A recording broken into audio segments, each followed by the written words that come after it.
Well, I mean, it's been great. Kind of the last question I have get your thoughts on this is, what are you, as we're sort of going into, seeing more and more now, and we're seeing the same thing, you guys are seeing the same thing in terms of an emphasis on hybrid events. What are things that you think, either what you're thinking is that, or you're seeing, leading companies doing in terms of making successful hybrid events? What are you seeing as sort of the key components to that? Yeah, I think we see people being creative with using things like QR codes, for example. It's such a simple thing, but that would allow you all of a sudden to use a joint engagement tool. So when you're looking at polls or surveys or click actions, or getting someone to action something in your physical booth or in your virtual booth, it's the same QR code, and you're all of a sudden you're getting all your leads through to the same single system. So using that type of technology, we see a lot of our clients being very very creative and very coming up with great solutions for getting people to action something either in the physical environment or in the virtual environment. We also see our clients talking about sort of how can we, with technology and with implementing technology in an innovative way, how can we improve something that we used to do? So, for example, networking.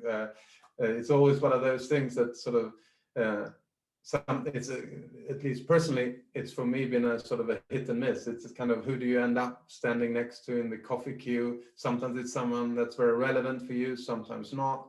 But if I could, rather than just leaving that to chance, if I can instead use tools to be able to say, well, here's out of this big pool of people that are going to attend the conference, here are the people that really match me because we have the similar profile, and then looking at sort of same kind of sort of personalization that you get with Amazon or Netflix, where they sort of, oh, you've watched this movie, how about watching this one?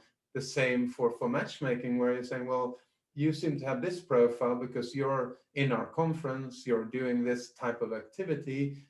Here's other people that are doing the same. So all of a sudden you're taking a segment of your conference that for some people was hit and miss, and now you're allowing them to be much more strategic about that. That's something that I think is a great way to sort of rejuvenate the idea of engagement and networking. Yeah, no, I like this. You'd said to me before, having this idea, it needs to be one conference, right? And I think that really is it. I think I can think about, events that I've gone to in the past, and I think to myself, who am I walking past that I don't know, who I'd want to have a conversation with? And then I'm having conversations with people that maybe there's not a great networking opportunity, and just it's a great way of using your time really well to not only be able to network with those people, but gosh, I mean, if you can make it one conference, having somebody in a physical environment networking with somebody in a virtual environment, I mean, how amazing would that be? And you often see right in a conference where there's a speaker, and then I would like to chat with that speaker, but you go up and there's like 5 people in the queue, and you go, okay.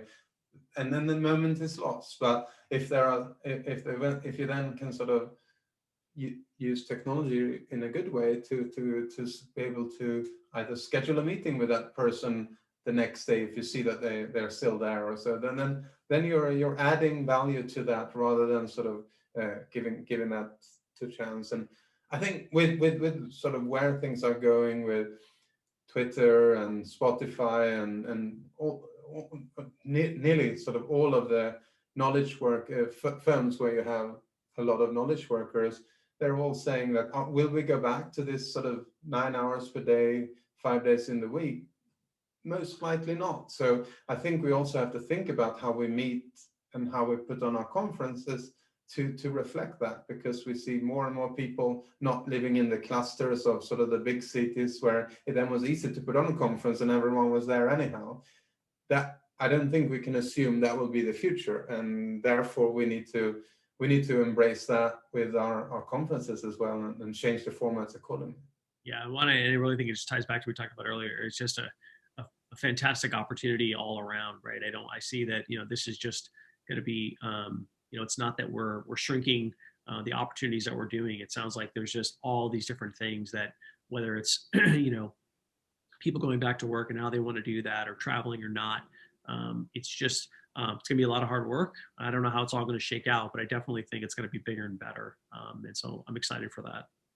Yeah, absolutely. This is something new. We're even if we're like what we said, we started here with that hybrid is not something new, but the expectations of what it can bring will be new. It will be. I think that that's what where the exciting part is. It's to reset what your expectations are for conferencing, to reset your own options. Sometimes I want to participate in person, but I should equally be able to participate even if I cannot make that. And then for event organizers to just really open up to say, what if I could just straddle geographical limits, straddle time limits, and bring in different type of talents? You have a very exciting time ahead of you.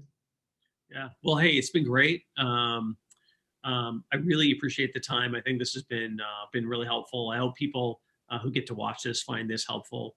And I really want to get another opportunity to talk to you about something new as we continue to push forward. So thank you very much for your time, and I really appreciate it.